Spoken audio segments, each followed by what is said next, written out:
자, 그렇다면 오늘 이 방향성을 탐색하는 미증시, 미국 현지에서는 어떻게 바라보고 있을까요? 미국 증시 전문 유튜버 유사남님 연결해 들어보겠습니다. 유사남님, 안녕하세요. 네, 오늘 시장 정말 조심스러운데 어떻게 보고 계실까요?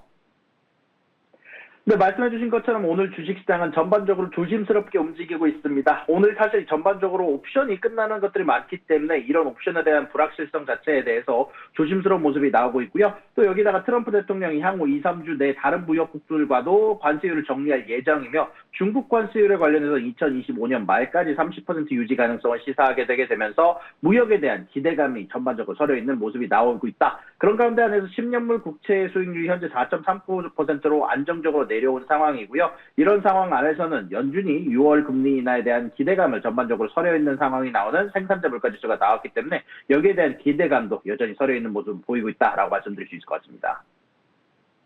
네, 오늘 시장에 영향을 미치는 이슈들 자세히 간략히 짚어봤는데 자세한 내용 만나보겠습니다. 오늘의 일정과 세 가지 뉴스 부탁드립니다.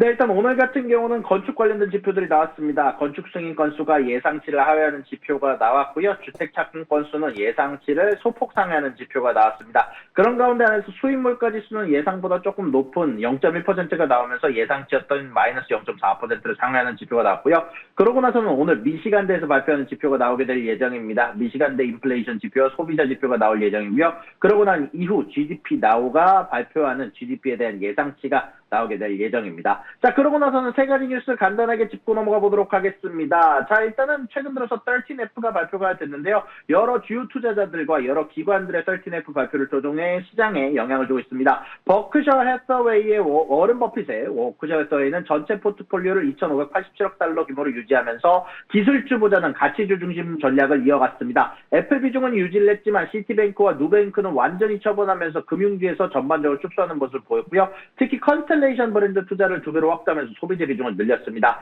비에이크만의 퍼싱 스퀘어 같은 경우는 고성장주인 우버 투자를 대폭 확대하면서 최대 보유 종목으로 삼았고 부동산 투자기업 하워드 휴즈 홀딩스에서 추가 투자를 단행을 했습니다. 반면 나이키는 완전 매도하면서 포트폴리오 재편을 진행을 했고요. 덴노브의 서드포인트 같은 경우는 메타, 테슬라 등 주요 기술주를 매도하고 비중도를 축소하고 엔비디아를 포함한 AI 관련 주식과 금융, 산업재 섹터로 자금을 올려 포트폴리오를 다각화했습니다. 롬파인 캐티펄도 이번에 유나이티드 헬스와 부킹 등을 매도하면서 헬스케어 비중을 줄이고 일라의 릴리와 필립 모리스 같은 안정적 소비재 및 헬스케어 주식으로 전환을 했고요.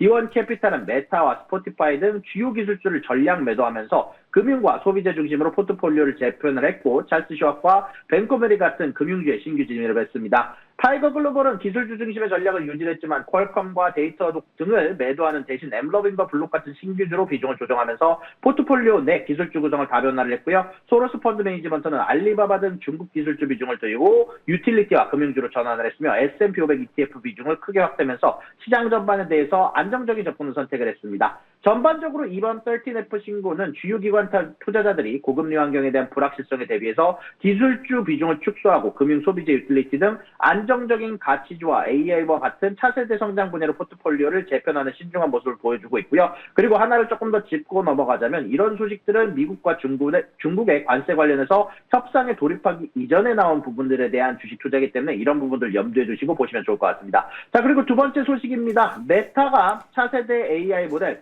베이모스의 출시가 성능 문제로 올해 하반기 이후로 연기가 됐다라고 월스트리트 저널이 보도를 했습니다. 메타의 베이모스 같은 경우는요, 라마 4 시리즈 중 가장 뛰어난 성능을 목표로 개발 중이었으면서 메타는 당초 베이모스를 소개할 때 세계에서 가장 똑똑한 LLM이 될 것이다라고 소개를 했는데요.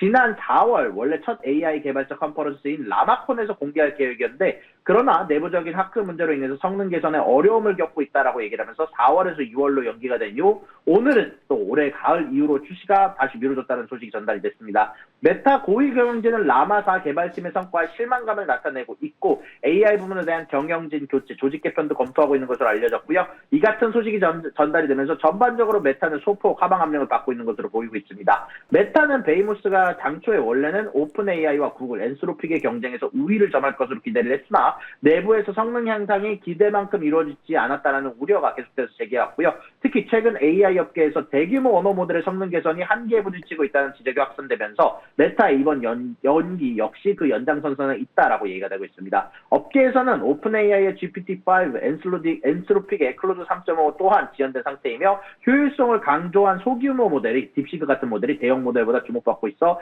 트렌드 변화가 진행될 수 있다라면서 전반적으로 데이터 센터에 대한 투자가 조심스럽게 접근이 될 수가 있다라는 소식이 전달이 됐고요. 특히 베이모스의 출시 지연이 메타 AI 전략과 투자자 신뢰에 단기적 타격을 줄 수 있다. 그렇지만 장기적으로 봤을 때는 AI 개발 과정에 장기적 성장 가능성은 여전하다라고 이야기 언급이 되기도 했습니다.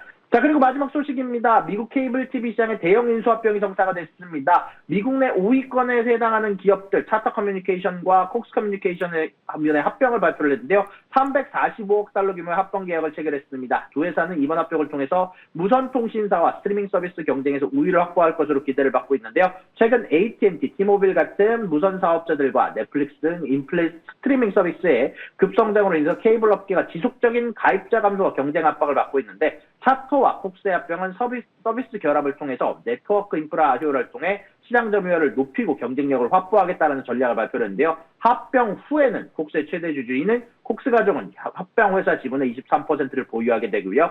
이사회에 참여할 주요 결정이 여전히 관여할 예정이다라고 소식이 전달이 되기도 했습니다. 네, 우선 투자자들의 북극성이라고 불리던 워런 버핏 포트폴리오 재편 소식도 살펴봤고요. 메타는 이 출시 지연 소식이 전해진 가운데 오늘 1%대의 하락을 보이고 있습니다.